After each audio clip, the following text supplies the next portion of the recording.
사랑하는 성도 여러분, 저희들은 지금 50주년 기념 행사를 준비하고 있고 나름대로 어려움도 있지만은 나름 기대가 있고 우리가 내일을 기다리고 있고 주일을 기다리고 있습니다. 우리 인생에 이렇게 기다림과 무언가를 기대하며 자녀들에게, 가족에, 우리 회사와 사업에 항상 이런 것들이 오고 가고 있는 것을 보게 됩니다.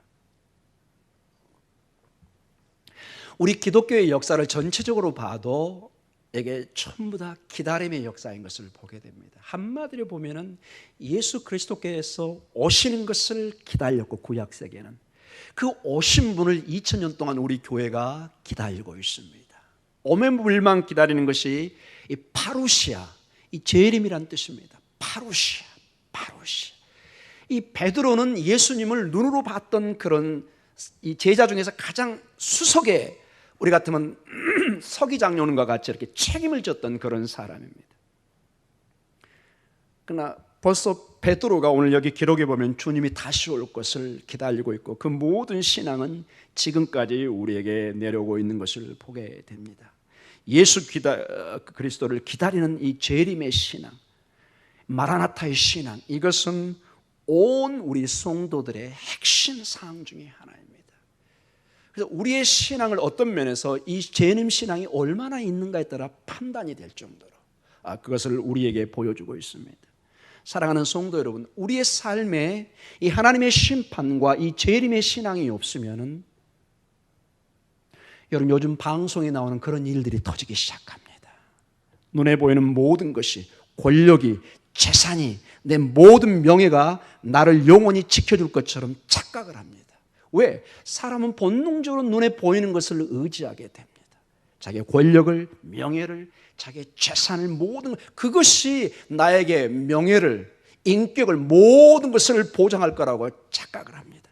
특히 자본주의 사회에서는 돈이면 모든 것이 가능하다는 것이 여러분과 여러분의 자녀들, 우리의 자녀들이 팽배하게 가지고 있습니다. 여러분이 방송을 통해서 모든 것들을 보기 때문에 이 설교 단상에서는 더 이상 언급하고 싶지는 않습니다. 그러나 우리의 슬픈 자상을 여러분 보고 계십니다. 근데 여러분 항상 깨어서 기도하십시오. 그 모습이 바로 내 모습이라는 것입니다. 내가 그 자리에 있으면, 그 권력을 가졌으면 세상 말로 그 짓을 내가 할 사람입니다. 사랑하는 성도 여러분, 오늘 우리가 깨어서 다시 오실 이 주님, 심판의 주님을 가슴에 새기지 않으면 내 인생을 내 인생의 주인이 돼서 내가 함부로 살게 됩니다. 왜 여러분 한국 사회와 한국 교회와 세계에 이토록 윤리적인, 도덕적인 이런 여러 가지 부패 현상이 있느냐? 핵심은 하나님의 임재, 하나님을 두려워하지 않기 때문에 그렇습니다. 순간적으로 하나님의 심판이, 하나님의 다시 오심을 잃어버리고 있는 것입니다. 어떤 사람이 두 눈을 불꽃처럼 뜨고 나를 지켜보고 있다면 절대로 여러분 함부로 행동을 할 수 없습니다. 사랑하는 성도 여러분, 우리 목동중앙교회만큼은 반드시 이 재림의 신앙을 회복해야 됩니다. 사랑하는 성도 여러분, 저와 함께 신앙생활을 하면서 제가 사는 길이, 여러분이 사는 길이, 이 교회가 앞으로 달려갈 100년을 우리가 기약할 수 있는 오직 한 가지 방법은, 여기 앞에 있는 의도적으로 이걸 선택했습니다. 예수 그리스도의 복음, 이 피 묻은 복음을 붙잡지 않으면 우리 교회는 가망이 없습니다. 여기에 수많은 사업가가 몰려오고 권력가가 몰려와도 이 교회는 타락합니다. 이게 서구교회의 역사고 지금 한국교회의 일부 교회의 모습들입니다. 여러분, 인간의 능력과 힘은 절대로 교회를 붙잡을 수가 없습니다. 피 묻은 복음만이 우리에게 생명을, 비전을, 앵커, 탓을 내리게 합니다. 여러분 스스로를 믿지 마십시오. 여기 제가 스스로 서면은 넘어질까 조심해야 될 줄 압니다. 이것은 베드로 사도 당시에도 동일하게 있었던 것을 보게 됩니다. 세상 사람들 중에 우리의 신앙, 특별히 예수님에 관한 내용들을 믿지 않고 꾸며낸 이야기, 그것은 전설 따라 삼척이고 신하고 역사에 흘러간 내용이고 단군 신앙처럼 생각을 합니다. 예수님을 얘기하면 대학이나 이 소위 말해서 배웠다는 사람들에게는 어떤 위인으로 정도까지 생각해서 크게 쳐준다고 생각합니다. 오늘 사도 베드로 당시에도 사도의 가르침을 이러한 식의 동화나 꾸미는 이야기로 신화 정도로 취급하는 어떤 그러한 무서운 신앙이 도전을 해오고 있는 것을 보게 됩니다. 오늘 베드로후서 1장 16절을 우리 다시 한번 읽도록 하겠습니다. 16절 말씀을 우리 다시 읽도록 하겠습니다. 시작. 우리 주 예수 그리스도의 능력과 강림하심을 너희에게 알게 한 것이 교모의 만든 이야기를 따른 것이 아니요 우리는 그의 크신 위엄을 친히 본 자라. 자, 여기에 큰 주제가 나옵니다. 예수 그리스도의 능력과 강림하심, 파루시아의 이 어마어마한 내용이 떨어지는데 여기에 중간에 이런 말입니다. 교묘히 만든 이야기를 따른 것이 아니요. 이 얘기는 뭐냐? 이 이단자들이, 이 어둠의 세력들이 와서 이 베드로에게 그리고 교회에게 이 재림의 신앙은 교묘히 만든 이야기다 이렇게 주장을 한다는 것입니다. 너희가 주장하는 그 파루시아는 사실은 동화다. 동화, 신화다. 이것은 사도 베드로를 중심으로 일부 제자들이 자기들의 인생이 지금까지 바친 게 너무나 험하고 아깝기 때문에 그 본전을 뽑기 위해서 만든 꾸며낸 이야기다 이렇게 주장한 사람이 분명히 있었습니다. 그 증거를 제가 이 본문을 통해서 계속 제가 보여드리도록 하겠습니다. 영리하게 꾸며낸 고안한 이야기라고 얘기하고 있습니다. 정말 그럴까요, 여러분? 우리 십자가의 복음이, 피 묻은 복음이 정말로 일부 어떤 지식층들이, 제자들이 꾸며낸 이야기일까요?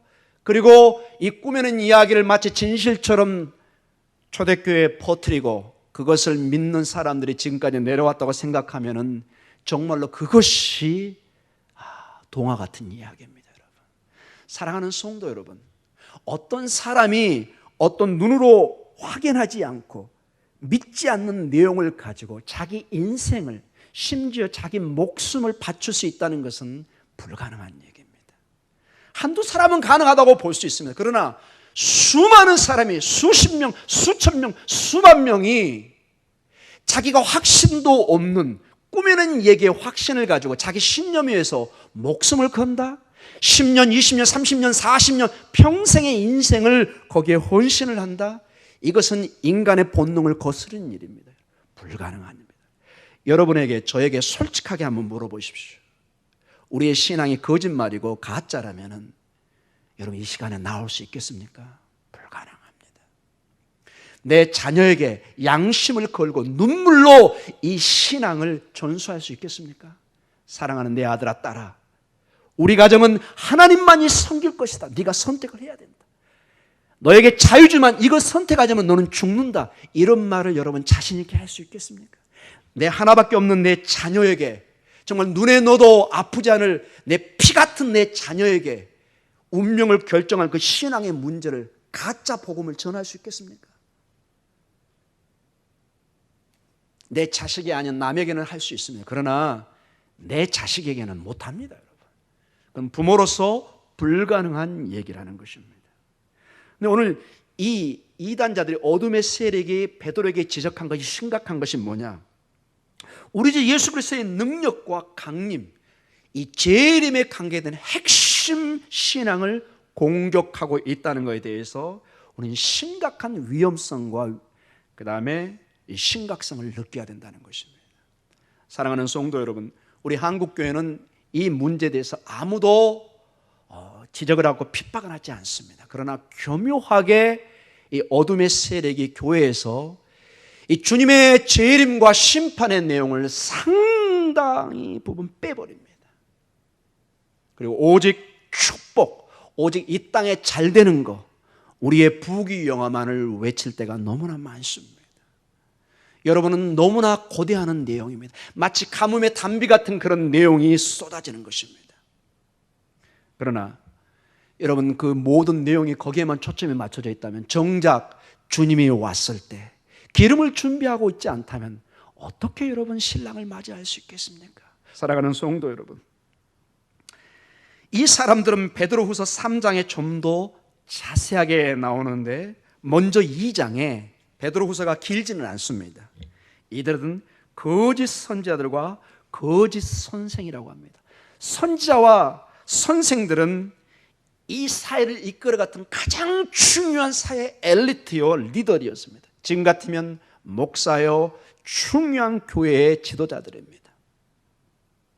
그런데 그들의 앞에 한 단어가 붙어 있으면 뭐죠?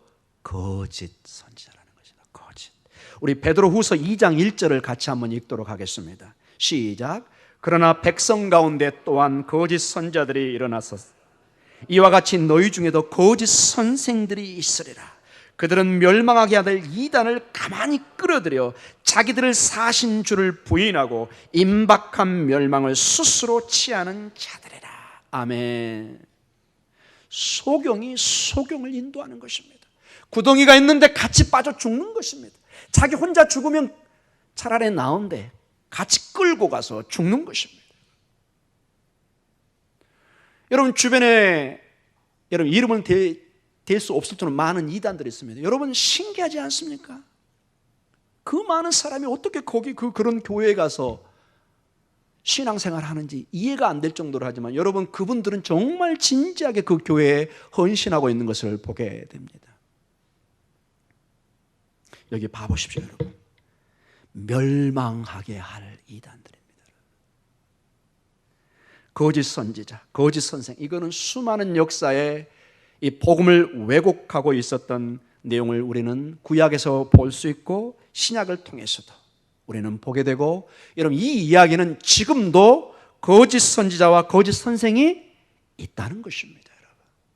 복음을 외치는데 하나님의 뜻이 아닌 자기의 생각이나 자기의 철학이나 자기의 신학을 외치는 것입니다. 정말로 그래서 이게 위험하고 무서운 것입니다. 저도 늘 깨어서 그래서 기도해야 됩니다. 하나님을 두려워하는, 정말 하나님을 두려워하는, 하나님의 말씀 앞에 정말 벌벌벌벌 떨 수 있는 그런 목회자, 그런 성도의 모습이 필요합니다. 여러분.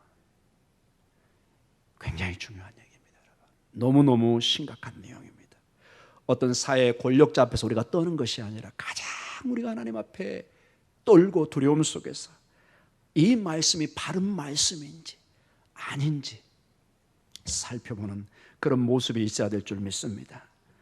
이 거짓 선지자들과 거짓 선생들이 어떤 행동을 하느냐, 구체적으로 베드로후서 3장 1절과 5절에 이런 말씀으로 그들을 묘사하고 있습니다. 베드로후서 3장 1절에서 5절 말씀을 같이 읽도록 하겠습니다. 사랑하는 자들아, 내가 이제 이 둘째 편지를 너희에게 쓰노니 이 두 편지로 너희의 진실한 마음을 일깨워 생각나게 하여 그 거룩한 선자들이 예언한 말씀과 주 되신 구주께서 너희의 사도들로 말미암아 명하신 것을 기억하게 하려 하노라. 먼저 이것을 알지니 말세에 조롱하는 자들이 와서 자기의 정욕을 따라 행하며 조롱하여 이르되 주께서 강림하신다는 약속이 어디 있느냐? 조상들이 잔 후로부터 만물이 처음 창조될 때와 같이 그냥 있다 하니 이는 하늘이 옛적부터 있는 것과 땅이 물에서 나와 물로 성립된 것도 하나님의 말씀으로 된 것을 그들이 일부러 잊으려 함이로다. 아멘.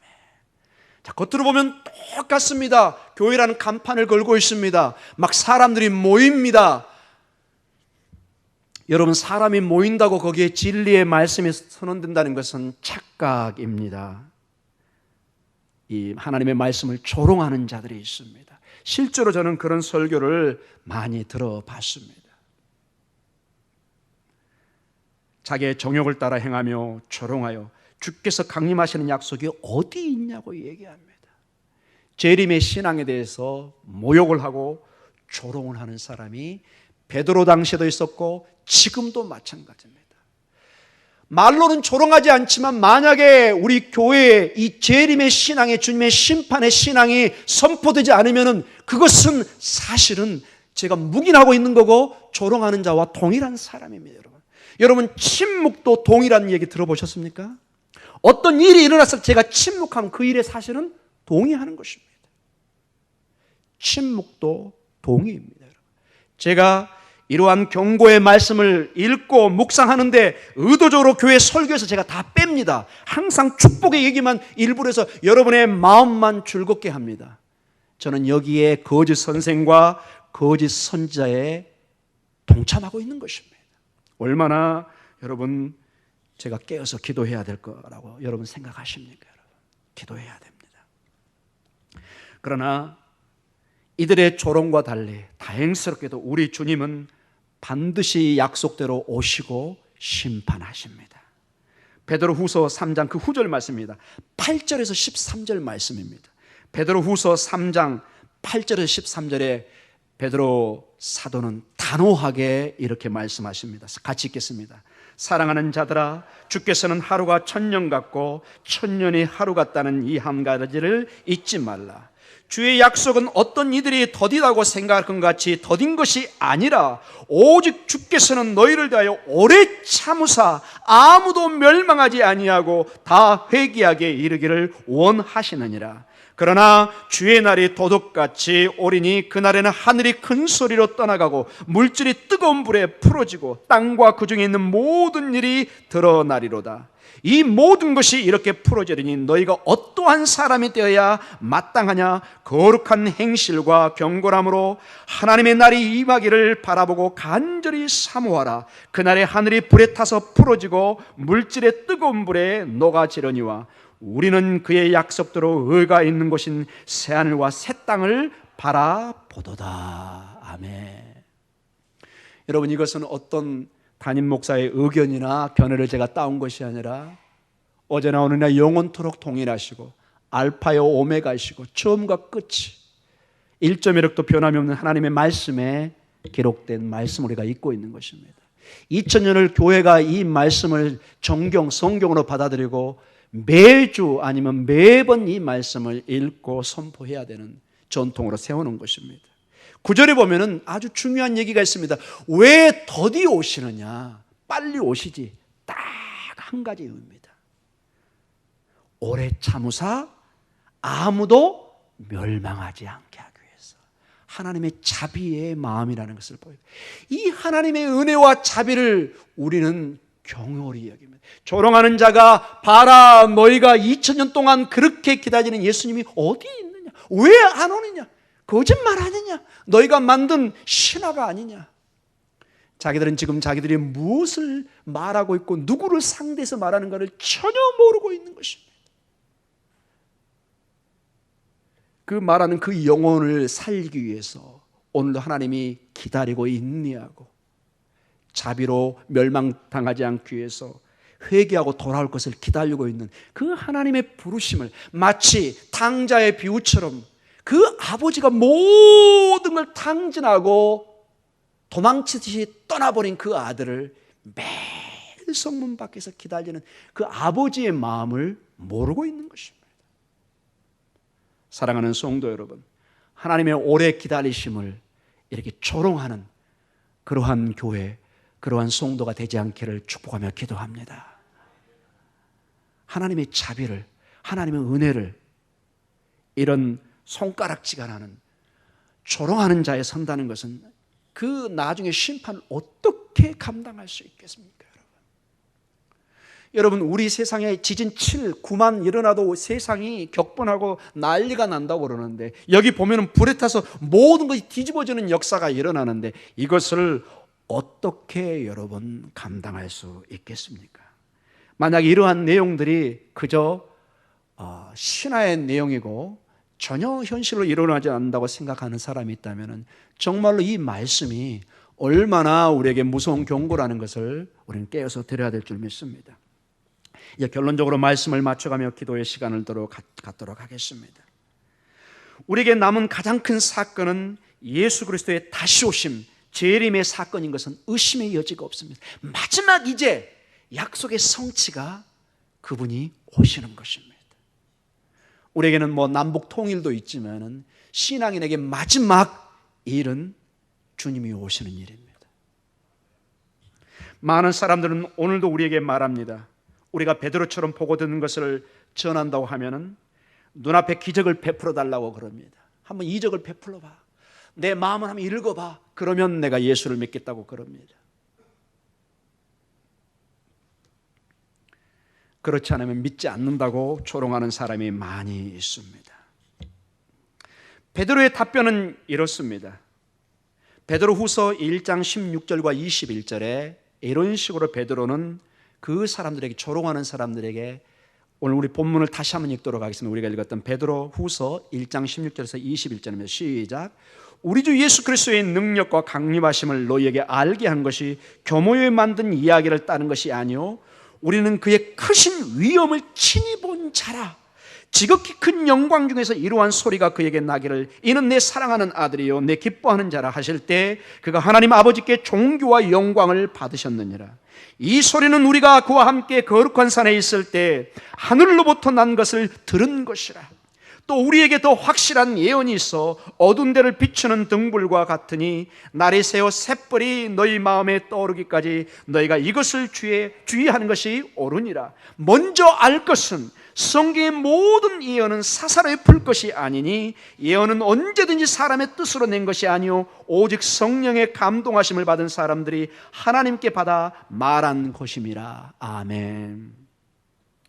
베드로의 핵심 포인트는 이렇습니다. 우리가 눈으로 본 그 메시아 예수 그리스도, 즉 거룩한 산, 우리가 본문을 우리가 이제 마태복음 다 보진 않았는데 보면은 변화산상에서 예수님께서 베드로와 야고보와 요한을 데리고 한 번 올라갑니다. 그리고 거기서 크게 예수님이 하얀 모습으로 표현합니다. 그때 모세와 엘리야가 함께 와서 이렇게 대화하는 모습이 보입니다. 그러나 정신 차리고 딱 보니까는 다 온데간도 없고 오직 예수만 보이더라. 주님만 보이는 사건이 일어납니다. 그때 베드로가 주님을 보았습니다. 근데 이 사건뿐만 아니라 이 모든 것이 이 예수란 이 사람이 무엇이냐? 이게 단순히 내가 보아서 중요한 것이 아니라 이분이 예언된 약속의 말씀에 오신 그 바로 약속의 하나님이라는 것입니다. 구약의 수천 년 동안 약속된 그 예언의 모세와 엘리야, 즉 모세오경과 선지서에 예언된 바로 그 사람이 예수라는 것입니다. 그리고 앞으로 예언될 그 예수님, 그분이 바로 오늘 우리 눈앞에 있다고 말씀하고 계십니다.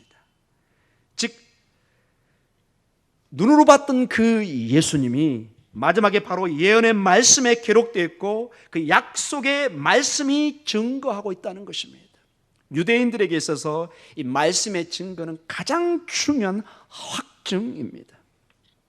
즉 바로 성경의 말씀, 성령의 감동으로 쓰여진 그 약속의 말씀이 예수 그리스도의 빛을 드러내고 있습니다. 그리고 그 예수 그리스도의 빛이 우리의 어둠을 밝게 빛나게 하고 있다는 것입니다.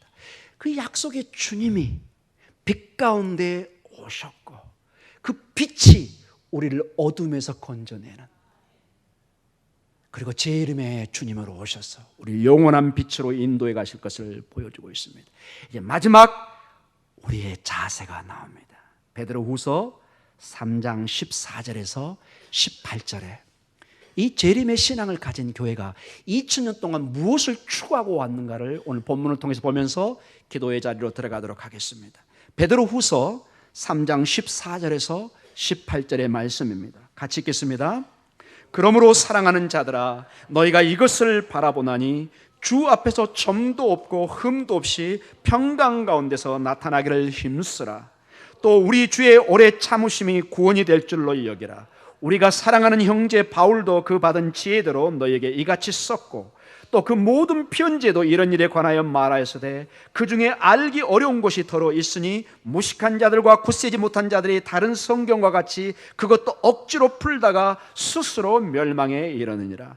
그러므로 사랑하는 자들아 너희가 이것을 미리 알았은즉 무법한 자들의 미혹에 끌려 너희가 굳센 데서 떨어질까 삼가라. 오직 우리 주 곧 구주 예수 그리스도의 은혜와 그를 아는 지식에 서서 자라가라. 영광이 이제와 영원한 날까지 그에게 있을지어다. 아멘. 이게 베드로후서의 재림의 신앙을 가진 교회에 주신 말씀이고 오늘 우리에게 주신 말씀입니다. 먼저는 종말의 삶을 삶은 기다리는 사는 사람들에게는 점도 없고 흠 없이 평강 가운데 나타나기를 힘쓰라는 것입니다. 최선을 다해서 하나님의 자녀답게 소금과 빛의 사명을 감당하라는 것입니다. 그리고 17절에 무법한 자들의 미혹에 이끌려 너희가 굳센 데서 떨어질까 삼가라. 이단에 빠질까, 이 조롱하는 자, 거짓 선지자, 거짓 선생에게 빠질까 조심하라는 것입니다. 어떻게 그럼 우리가 굳세게 하나님의 말씀에 설 수 있을까요? 18절 말씀밖에 없는 것입니다. 우리 18절 같이 읽도록 하겠습니다. 시작. 오직 우리 주 곧 구주 예수 그리스도의 은혜와 그를 아는 지식에서 자라가는 것입니다. 왜 우리는 매번 예배에 이 설교 말씀을 들어야 될까요? 왜 저는 때로는 밤을 새서 이 하나님의 말씀을 공부해야 될까요? 이 여호와를 아는 지식이 풍성해 우리가 살기 때문에 그렇습니다. 이 하나님을 아는 지식이 빈약해지면 우리는 죽습니다. 정말로 소경의 소경을 인도해 가는 것입니다. 하나님의 말씀이 아니라 자기의 뜻과 자기의 비전과 자기의 생각을 내놓기 시작합니다. 사랑하는 성도 여러분, 우리 목동 중앙교회는 예수 그리스도를 아는 지식에 자라가야 됩니다. 하나님의 말씀에 자라가야 됩니다. 하나님의 말씀에 근거를 둬야 됩니다. 어떤 목사의, 여러분 이런 목사 조심하십시오. 막 꿈을 꿨더니 집사님이 보였습니다. 막 기도했더니 이게 보입니다. 조심하십시오. 목사는 그렇게 나오면 안 됩니다, 여러분. 혹시 그런 걸 보더라도 감춰야 됩니다. 여러분, 베드로는, 사도 바울은 하늘의 비밀을 받던 사람입니다. 그러나 한 번도 그러나 그 비밀을 자랑하지 않았습니다.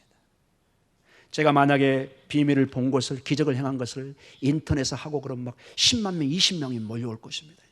막 우리 그 웹사이트에 넣습니다. 김진학 목사 천국의 비밀을 보다, 뭐 입신을 해가지고 뭘 보다. 굉장히 조심하셔야 됩니다. 저는 오직 이 본문을 가지고 여러분에게 말씀하셔야 됩니다. 이 말씀, 제 생각이 아니라, 제가 뭘 본 것이 아니라 이 말씀을 통해서 하나님의 뜻을 전하는, 오늘 우리 이 시간 기도의 시간을 갖도록 하겠습니다. 이 말씀의 근거에서 오늘 가장 강조되는 것이 재림의 신앙입니다. 재림의 신앙입니다. 세상은 이 재림의 신앙을 강하게 거부합니다. 왜? 이 땅의 부귀영화를 좀 더 누려야 되는데 이 재림의 신앙은 마치 브레이크처럼 제동을 거는 것입니다. 굉장히 우리에게 기분이 좋지 않게 합니다. 이 땅에 더욱더 많은 시간 속에 부귀영화를 꾸려야 되는데 주님이 오신다고 그러고 심판이 있다고 그러고 깨어서 기도하라고 그러고 이 힘든 금요철야에 나와서 기도하라고 주님이 도전을 합니다. 너희가 깨어서 기도하지 않으면 너희가 죽는다, 이렇게 얘기를 합니다. 돈으로 시켜서 모든 걸 할 수 있다고 세상은 얘기하는데 돈으로는 안 된다고 주님은 얘기합니다. 너희의 권력이, 너희의 돈이 절대로 너희를 살릴 수 없다고 주님은 얘기하십니다. 어떤 말을 여러분 듣고 나오시겠습니까? 우리 먼저 재림의 신앙, 주님의 심판이 있다는 것을 알아야 할 때, 그것을 우리가 가슴에 새길 때만이 내가 조심스럽게 인생을 살 수 있습니다. 오늘도 깨어서 기도할 수 있습니다. 이 금요철야가, 새벽이, 때로는 우리의 예배가 얼마나 소중한가를 뼛속 깊이 알게 되는 것입니다. 사랑하는 성도 여러분, 우리 여기 젊은 친구들도 와 있는데 우리 자녀들도 이 재림의 신앙을 회복해야 됩니다. 주님이 오시는 것을 아는 가운데 우리의 최선을 다해 살아가는 삶, 이것이 복된 삶인 줄 믿습니다. 재림의 신앙을 확인한 다음에 우리가 피땀 흘려서 이 땅을 살아가면 그 삶처럼 복된 삶이 없습니다. 그 삶은 바로 다니엘서 12장 3절에 많은 어두운 영혼을 하나님께로 인도해서 하늘의 별처럼 빛나는 그런 영혼이 여러분의 삶이, 우리의 자녀가 될 줄 믿습니다.